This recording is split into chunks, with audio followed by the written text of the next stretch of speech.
All right. I want to start with, Rui Hachimura. What did he hit? Like four or five threes. Austin Reeves hit a bunch of threes, right?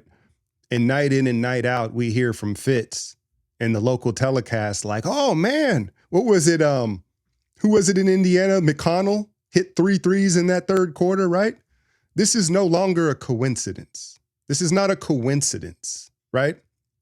We all see it. We overhelp down in the paint and we yield not just a ton of corner threes, but a ton of very good looks that even suspect shooters are going to knock down, right?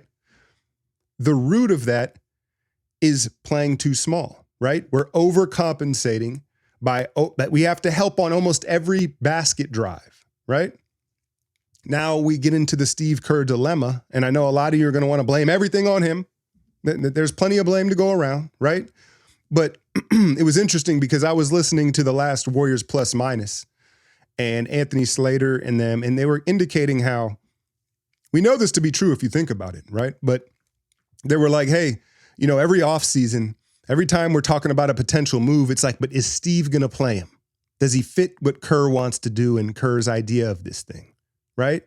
And so here we are left with very few bucket getters and very, very little size and athleticism at the rim, right?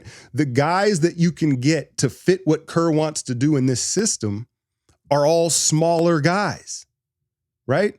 And it's ironic because we ushered in the three-point era, and here we are getting killed by it every night. You have Steph, Schroeder, whoever it is, that weak side low man, tagging down into the paint for no reason. Boom, it's either a corner three or a swing to the wing and it's an open three. And now you've got suspect shooters knocking down shots. It's no longer a coincidence, right? It's no longer a coincidence. And it starts with the core idea of the players that need to play for this system, right? And you want some of them, but the inability to adapt or say, hey, let's make it work with this guy, this 6'11" kid that can jump out of the gym, block shots and run the floor because, that's really the root of the issue for me right now. And at a certain point here, again, our home telecast doing their job, right? Being the homers that they're told to be at times. But they're like, what do you know? Like McConnell hit three, Ruiz hit five of them. At a certain point here, it ain't a coincidence, bro. We're asking our guys to close out like 20 feet to the three-point line. Oh yeah, and they're 6'3". It's different when Kuminga comes flying at you, right? Or even a dialed-in Draymond.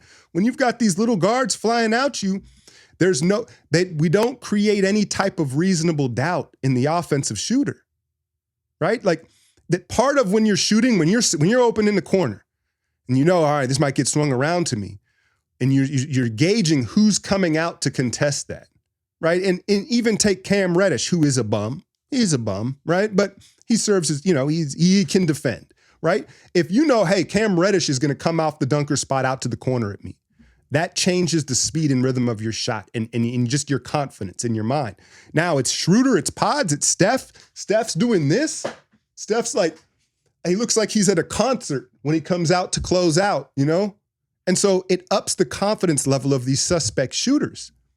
And then we also talk about this three-point era. Everybody's talking about the NBA ratings and how, all this, the too many threes.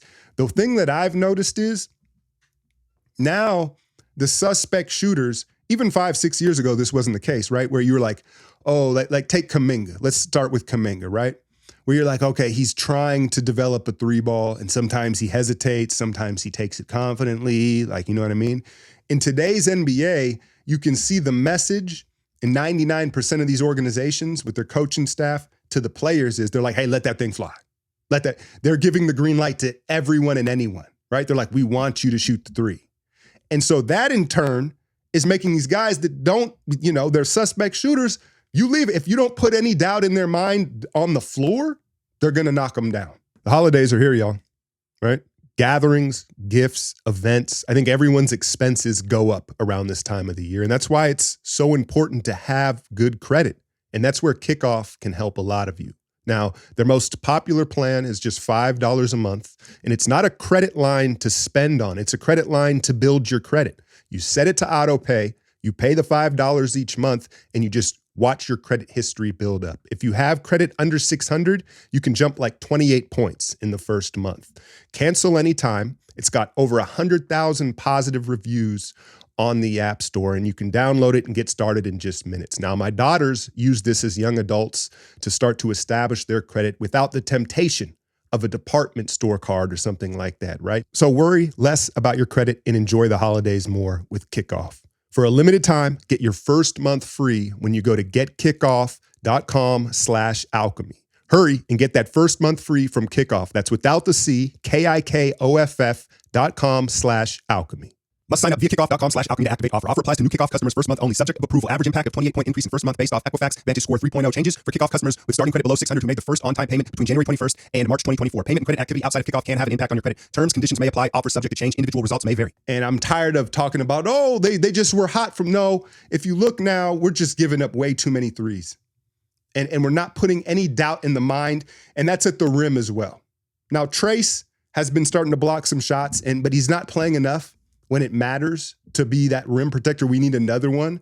But the same thing that I just spoke on about contesting the three-point line, it holds even more true at the rim. I can tell you this as someone who used to play above the rim. I used to get up and get downhill. And if there was somebody that I'm playing against that I knew could contest me, I'm not going up there with the same just free force, opening up and going like this, right? It makes you second guess, can I go up and finish this above the rim? And then in that second guessing, that beat, that pause that you take, all of a sudden you're less effective. We're not making anybody take a beat or a pause, whether it's shooting a corner three or it's headed downhill at the rim. We're not striking no type of second guessing or conflict with the offense. And it's going to start with some size.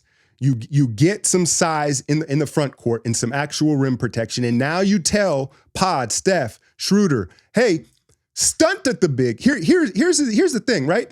You know how you say, okay, stunt, right? We're all familiar with it. I'll just verbalize it here, right? Where you fake it like the ball handler, and then you get back out to yours. And it can work either way. It can be north and south coming out of a pick and roll, right? Where Draymond will stunt up at the ball handler and then he'll backpedal and break up the lob, right? Like stunting. Why do we stunt to the three-point line and then crash down in the paint? We sell out to the paint and then stunt out to the three-point line. It has to be the opposite, especially with Schroeder, with Pods, with Steph. Now, Pods, granted, will take a charge, but he can't take a charge tagging down, right, as the help. So why are we fully sold out to the paint and then they're like, oh, and they turn around as if wait a minute, I got to get all the way up out there like it's a surprise, like it's a shock. It needs to be reversed. Stunt down like you may help in the paint, like you might if we're getting killed, and then bounce back out to the three-point line. But we're stunt to the three. No, we're all the way into the paint. It's flawed. It's flawed.